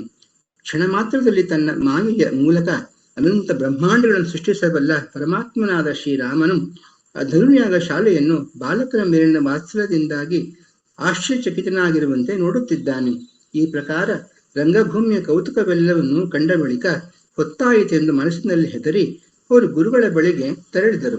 ಭಯಕ್ಕೂ ಭಯಗೊಳಿಸುವ ಪ್ರಭುವು ಭಯದ ಭಾವವನ್ನು ತೋರಿಸುತ್ತಿದ್ದಾನೆ. ಶ್ರೀರಾಮನು ಮೃದು ಮಧುರ ಸುಂದರ ವಚನಗಳಿಂದ ಬಾಲಕರನ್ನು ಸಂತೋಷಪಡಿಸಿ ಒತ್ತಾಯಪೂರ್ವಕವಾಗಿ ಬೀಳ್ಕೊಟ್ಟನು. ಸೋದರರಿಬ್ಬರು ಗುರುಗಳ ಬಳಿಗೆ ತೆರಳಿ ಭಯ, ಪ್ರೀತಿ, ವಿನಯ, ಸಂಕೋಚದಿಂದ ಗುರುಗಳ ಪಾದಕ್ಕೆ ಮಣಿದು ಅಪ್ಪಣೆ ಪಡೆದು ಬಳಿಯಲ್ಲೇ ಕುಳಿತುಕೊಂಡರು. ಸಂಧ್ಯಾ ಸಮಯವಾಯಿತು. ಆಗ ವಿಶ್ವಾಮಿತ್ರರ ಅಪ್ಪಣೆಯಂತೆ ಎಲ್ಲರೂ ಸಂಧ್ಯಾ ವಂದನೆ ಮಾಡಿದರು. ನಂತರ ಪುರಾಣ ಪುಣ್ಯಕಥೆ ಇತಿಹಾಸ ಹೇಳುತ್ತಾ ಕೇಳುತ್ತಾ ರಾತ್ರಿ 2 ಜಾವಗಳು ಉರುಳಿದವು. ಆಗ ವಿಶ್ವಾಮಿತ್ರರು ಹೋಗಿ ಮಲಗಿಕೊಂಡರು. ಇಬ್ಬರು ಸೋದರರು ಅವರ ಪಾದಸೇವೆ ಮಾಡತೊಡಗಿದರು. ಯಾರ ಚರಣ ದರ್ಶನ ಸ್ಪರ್ಶನಕ್ಕಾಗಿ ವಿವರಾಗಿಗಳು ಕೂಡ ತರತರವಾದ ಜಪ ಯೋಗಗಳನ್ನು ಆಚರಿಸುತ್ತಾರೋ ಅಂತಹ ಈ ಸೋದರರು ಪ್ರೇಮದಿಂದ ಗುರುವಿನ ಕಾರ್ಯಗಳನ್ನು ಒತ್ತುತ್ತಿದ್ದರು.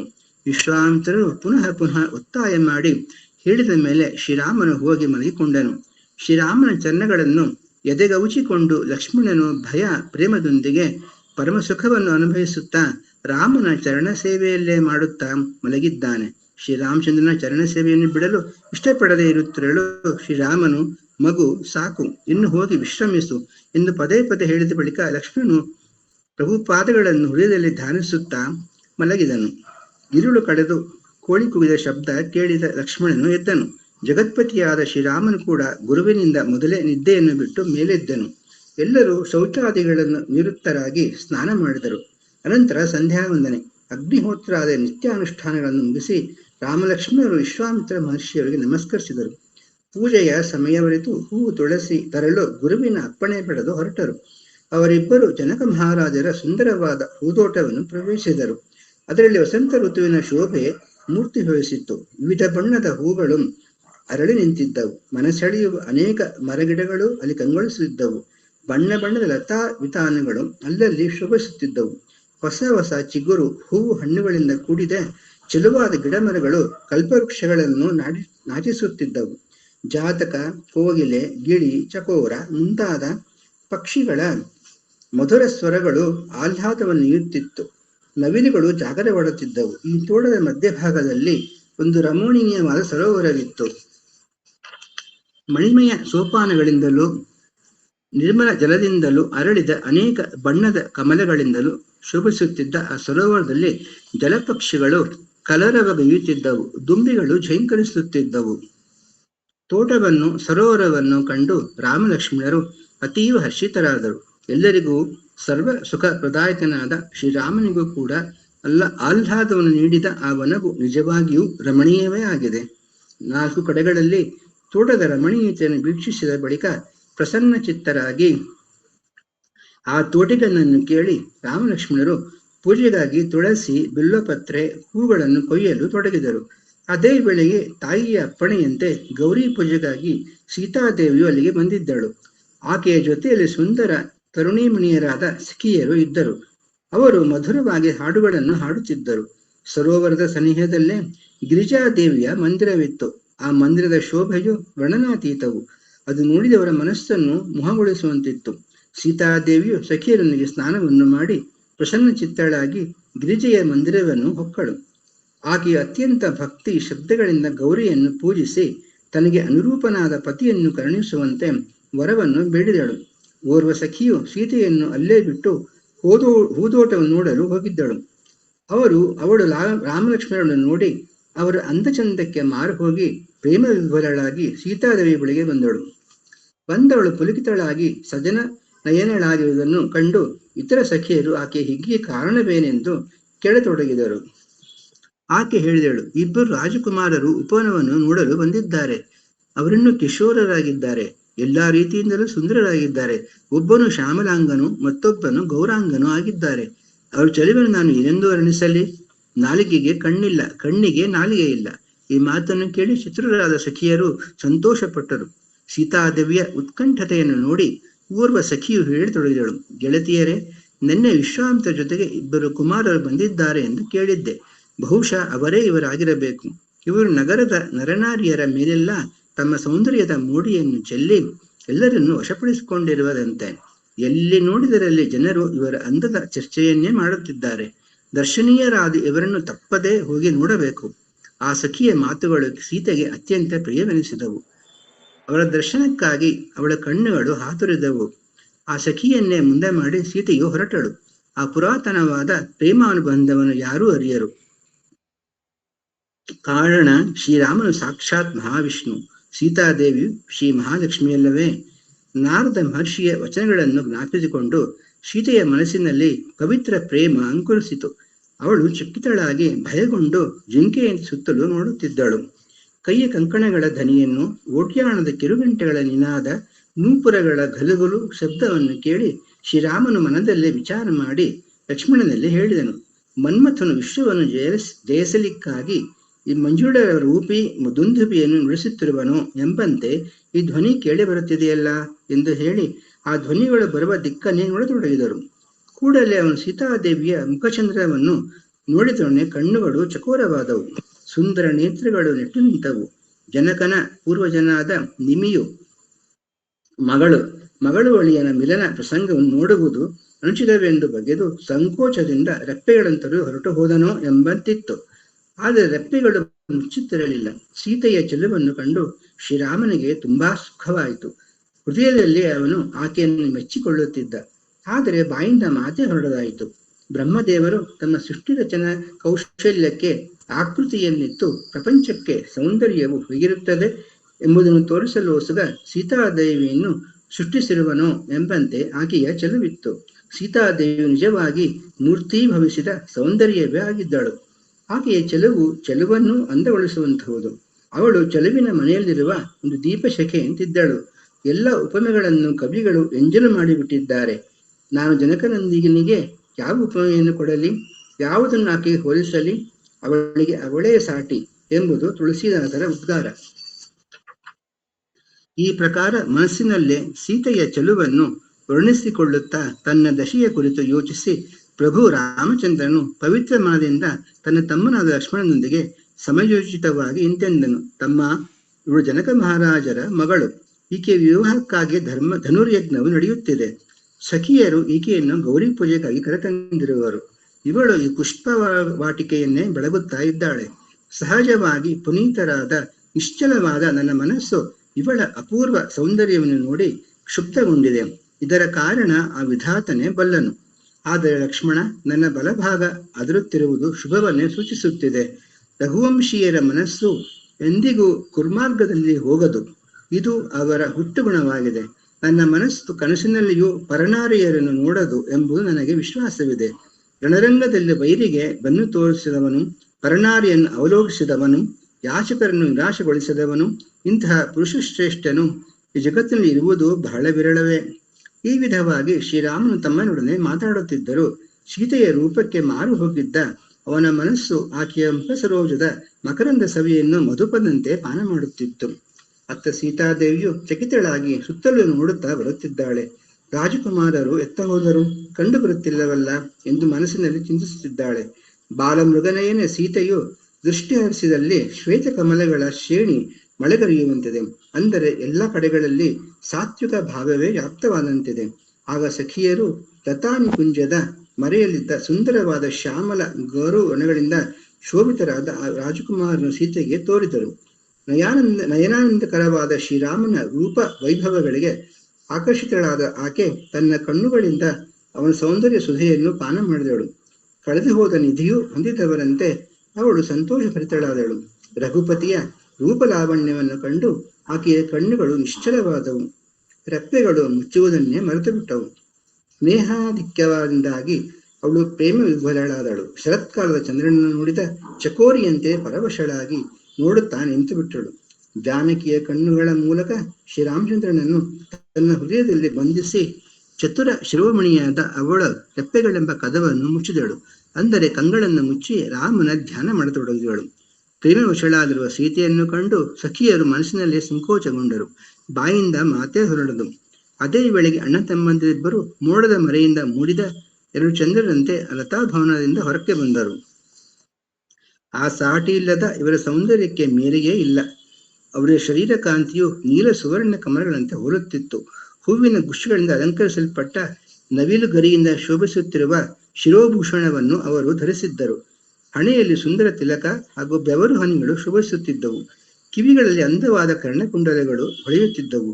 ಬಿಲ್ಲಿನಂತಹ ಕಣ್ಣು ಹುಬ್ಬೆಗಳು, ಗುಂಗುರವಾದ ಕಪ್ಪು ಕೂದಲು, ಕೆಂದಾವರಿಯಂತೆ ಕಣ್ಣುಗಳು ಶೋಭಾಯಮಾಗಿ ಒಪ್ಪುತ್ತಿದ್ದವು.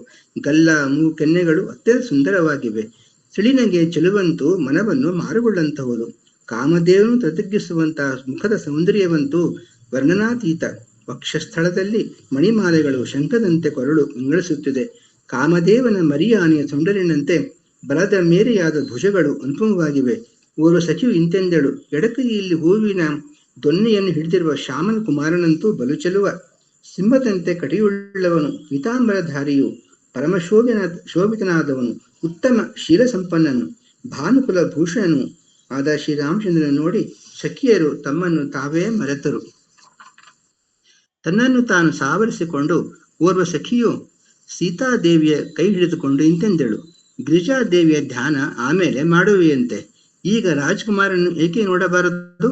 ಆಗ ಸೀತಾದೇವಿಯು ಸಂಕೋಚದಿಂದ ಕಣ್ಣು ತೆರೆದಳು. ಎದುರಿಗೆ ನಿಂತಿರುವ ಇಬ್ಬರು ರಘುಕುಲ ಸಿಂಹ ಕಿಶೋರನ್ನು ನೋಡಿದಳು.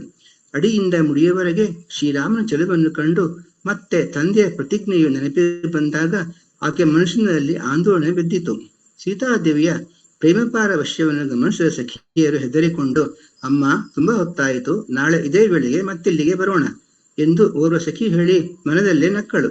ಸಖಿಯ ರಹಸ್ಯಮಯ ವಾಣಿಯನ್ನು ಕೇಳಿ ಸೀತೆಯು ಸಂಕೋಚಗೊಂಡಳು. ಹೊತ್ತಾದುದನ್ನು ತಿಳಿದು ಆಕೆಗೆ ತಾಯಿಯ ಭಯವಾಯಿತು.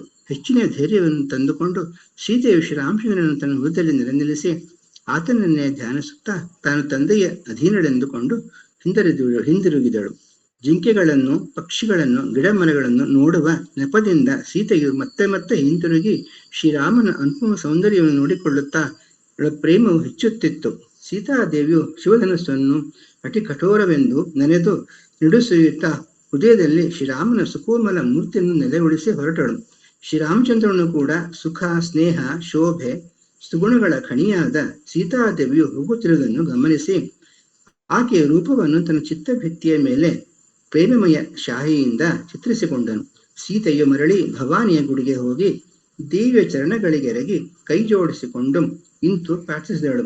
ಹೇ ಗಿರಿರಾಜಸುತೆ, ನಿನಗೆ ಜಯವಾಗಲಿ. ಮಹಾದೇವನ ಮುಖಚಂದ ಚಕೋರಿಯೇ, ನಿನಗೆ ಜಯವಾಗಲಿ. ಗಜಾನನ ಹಾಗೂ ಷಡಾನನ ಜನನಿಗೆ, ಜಗನ್ಮಾತೆಯೇ, ವಿದ್ಯುಲ್ಲತೆಯಂತೆ ಶರೀರವುಳ್ಳವಳೆ, ನಿನಗೆ ಜಯವಾಗಲಿ. ನೀನು ಆದಿಮಧ್ಯಾಂತರಹಿತಳು. ನಿನ್ನ ಅಪರಿಮಿತ ಪ್ರಭಾವವನ್ನು ವೇದಗಳು ಕೂಡ ವರ್ಣಿಸಲಾರವು. ನೀನು ಜಗತ್ತಿನ ಸೃಷ್ಟಿ, ಸ್ಥಿತಿ, ಲಯಕಾರಿಣಿಯಾಗಿರುವೆ. ವಿಶ್ವವನ್ನು ಮೋಹಿಸಬಲ್ಲವಳು, ಸ್ವತಂತ್ರಳಾಗಿ ವಿಹರಿಸಬಲ್ಲವಳು ಆಗಿರುವೆ. ಭಗವತಿಯೇ, ಪ್ರತಿ ವ್ರತ ಶಿರೋಮಣಿಗಳಲ್ಲಿ ಮೊದಲನೆಯವಳೇ ನೀನಾಗಿರುವೆ. ನಿನ್ನ ಅಪಾರ ಮಹಿಮೆಯನ್ನು ಸಾವಿರಾರು ಸರಸ್ವತಿಯರಾಗಲಿ ಆದಿಶೇಷರಾಗಲಿ ಸಂಪೂರ್ಣವಾಗಿ ವರ್ಣಿಸಲಾರರು.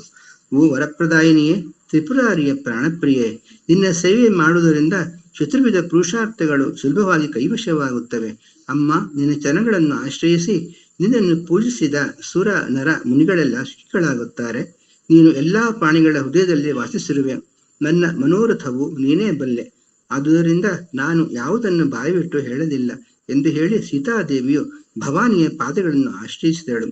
ಸೀತಾದೇವಿಯ ಭಕ್ತಿ, ವಿನಯ, ಪ್ರೇಮ ಇವುಗಳಿಗೆ ಗೌರಿದೇವಿಯು ಪ್ರಸನ್ನಳಾದಳು. ಆಕೆಗೆ ಅಲಂಕರಿಸಿದ ಕೊರಳ ಹೂವಿನ ಮಾಲೆಯು ಜಾರಿ ಬಿತ್ತು. ವಿಗ್ರಹವು ಮಂದಹಾಸ ಬೀರಿತು. ಸೀತೆಯು ಆದರದಿಂದ ಪ್ರಸಾದ ಮಾಲೆಯನ್ನು ತಲೆಯಲ್ಲೇ ಮುಡಿದುಕೊಂಡಳು. ಗೌರಿಯು ಹರ್ಷಗೊಂಡ ಹೃದಯದಿಂದ ಇಂತೆಂದಳು. ಎಲೆಯ ಸೀತೆ, ನಿನ್ನ ಮನೋಕಾಮನೆ ಪೂರ್ಣವಾಗುವುದು. ನಾರದರ ಪವಿತ್ರ ವಚನಗಳು ಸತ್ಯವಾದವುಗಳು. ನೀನು ಮನದಲ್ಲಿ ಅನುರಕ್ತನಾದ ವರನೇ ನನಗೆ ದೊರೆಯುವನು. ಇದು ನನ್ನ ಅಮೋಘವಾದ ವರವಾಗಿದೆ, ಆಶೀರ್ವಾದವಾಗಿದೆ. ನಿನ್ನ ಮನಸ್ಸು ಪ್ರೇಮಿಸಿದ ಸ್ವಭಾವದ ಸುಂದರನು, ಶ್ಯಾಮವರ್ಣನು ಆದ ವರನೇ ನಿನಗೆ ದೊರೆಯುವನು. ಅವನು ಪರಮದಯಾಳುವು, ಸರ್ವಜ್ಞನು, ನಿನ್ನ ಶೀಲ ಸ್ನೇಹವನ್ನು ಬಲ್ಲವನು ಆಗಿರುವನು. ಈ ಪ್ರಕಾರ ಗೌರಿದೇವಿಯ ಆಶೀರ್ವಾದವನ್ನು ಕೇಳಿ ಸೀತೆಯ ಸಹಿತ ಎಲ್ಲ ಸಖಿಯರು ಹರ್ಷಿತರಾದರು. ಸೀತೆಯು ಪದೇ ಪದೇ ಭವಾನಿಯನ್ನು ಪೂಜಿಸುತ್ತಾ ವಂದಿಸುತ್ತಾ ಪ್ರಶಾಂತ ಚಿತ್ತಳಾಗಿ ಅರಮನೆಗೆ ಹಿಂದಿರುಗಿದಳು ಎಂದು ತುಳಸಿದಾಸರು ಹೇಳುತ್ತಿದ್ದಾರೆ. ಇಲ್ಲಿಗೆ ಈ ಪ್ರಸ್ತಾಪನೆಯನ್ನು ಮುಗಿಸುತ್ತೇನೆ. ಮುಂದಿನ ವಾರ ಮುಂದುವರಿಸೋಣ.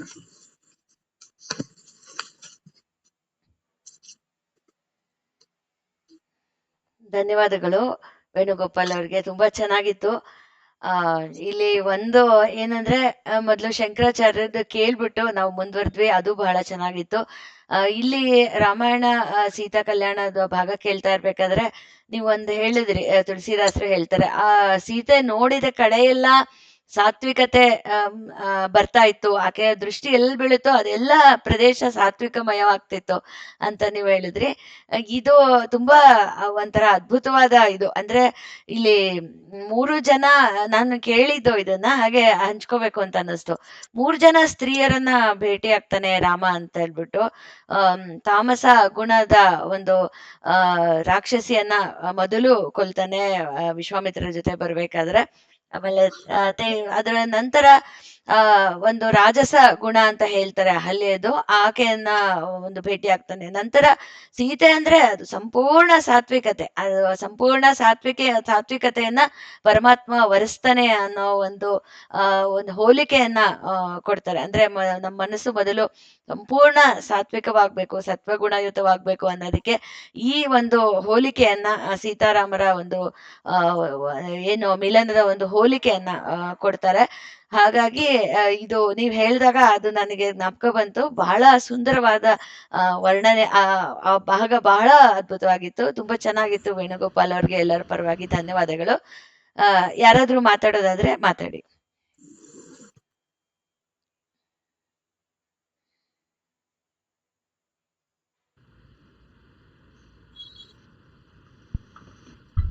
ವೇಣುವರು ತುಂಬಾ ಚೆನ್ನಾಗಿತ್ತಪ್ಪ ಇವತ್ತಿನ ಒಂದು ರಾಮಾಯಣ. ಧನ್ಯವಾದಗಳು. ನಮಸ್ಕಾರ. ಹೇಳಿ ಕೃಷ್ಣ ಅವ್ರು ಹೇಳಿ. ನಮಸ್ಕಾರ. ಬಹಳ ಚೆನ್ನಾಗಿತ್ತು. ಮಾತೇ ಹೊರಡ್ತಿಲ್ಲ. ಎಲ್ಲ ಮಿಥಿಲಾ ನಗರದಲ್ಲೇ ಸೇರ್ಬಿಟ್ಟಿದ್ದೀವಿ ಅನ್ಸುತ್ತೆ. ವೈಭವೋಪೇತವಾಗಿರುವಂತಹ ಉದ್ಯಾನವನ, ಗಿಡಬಳ್ಳಿಗಳು, ಸುಕುಮಾರರು, ಪಾರ್ವತೀ ದೇವಿ ದೇವಸ್ಥಾನ ಎಲ್ಲ ಕಣ್ಮುಂದೆ ಹಾದು ಹೋಯ್ತೇನೋ ಅನ್ನೋ ಹಾಗಿದೆ. ಭೂಮಿಗಿಳಿಯೋಕ್ಕೆ ಮನಸ್ಸಾಗ್ತಾ ಇಲ್ಲ, ಆ ರೀತಿ ಇತ್ತು. ಅಂಥ ಸವಿ. ಅದನ್ನು ಉಳಿಸಿದ ವೇಣುವರಿಗೆ ಧನ್ಯವಾದಗಳು. ಮುಂದಿನ ವಾರ ಇದೇ ಅಮೃತಪಾನ ಮುಂದುವರಿಯುತ್ತೆ ಅನ್ನೋದೇ ಒಂದು ಸಂತೋಷ.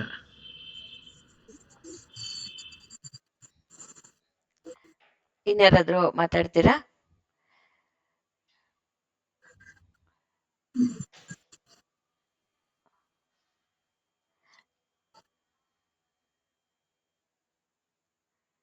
ಸರಿ, ಹಾಗಾದ್ರೆ ಇಂದಿನ ಒಂದು ಸತ್ಸಂಗವನ್ನ ಇಲ್ಲಿಗೆ ಮುಕ್ತಾಯ ಮಾಡೋಣ. ಮತ್ತೆ ನಾವು ಕೃಷ್ಣ ಅವ್ರು ಹೇಳ್ದಂಗೆ ಇನ್ನು ಅಲ್ಲೇ ಇದೆ ಮನಸ್ಸು ಮಿಥಿಲಾ ನಗರದಲ್ಲಿ. ಮುಂದಿನ ವಾರ ಅದನ್ನ ಮತ್ತೆ ಮುಂದುವರ್ಸೋಣ. ಬಹಳ ಒಂದು ಸುಂದರವಾದ ಭಾಗ ಇದು ರಾಮಾಯಣದಲ್ಲಿ. ಸೀತಾ ಕಲ್ಯಾಣ ಬರೋದೇನಿದೆ, ಒಂದು ಆ ವರ್ಣನೆಗಳು ಬಹಳ ಸುಂದರವಾಗಿತ್ತು. ಮುಂದಿನ ವಾರ ಮತ್ತೆ ನಾವು ಕಾತರದಿಂದ ಕಾಯ್ತಾ ಇರ್ತೀವಿ ವೇಣುಗೋಪಾಲ್ ಅವರೇ. ಇಂದಿನ ಸತ್ಸಂಗವನ್ನ ಒಂದು ಶಾಂತಿ ಮಂತ್ರದೊಂದಿಗೆ ಮುಕ್ತಾಯ ಮಾಡೋಣ. ಸರ್ವೇ ಜನಾಃ ಸುಖಿನೋ ಭವಂತು, ಸರ್ವೇ ಸಂತು ನಿರಾಮಯಾಃ, ಸರ್ವೇ ಭದ್ರಾಣಿ ಪಶ್ಯಂತು, ಮಾ ಕಶ್ಚಿತ್ ದುಃಖಭಾಗ್ ಭವೇತ್. ಓಂ ಶಾಂತಿ ಶಾಂತಿ ಶಾಂತಿ. ಗುರುದೇವ ದತ್ತ. ಜೈ ಶಂಕರಲಿಂಗ. ಜೈ ಶಂಕರ್. ನಮಸ್ತೆ ಎಲ್ಲರಿಗೂ. ನಮಸ್ತೆ.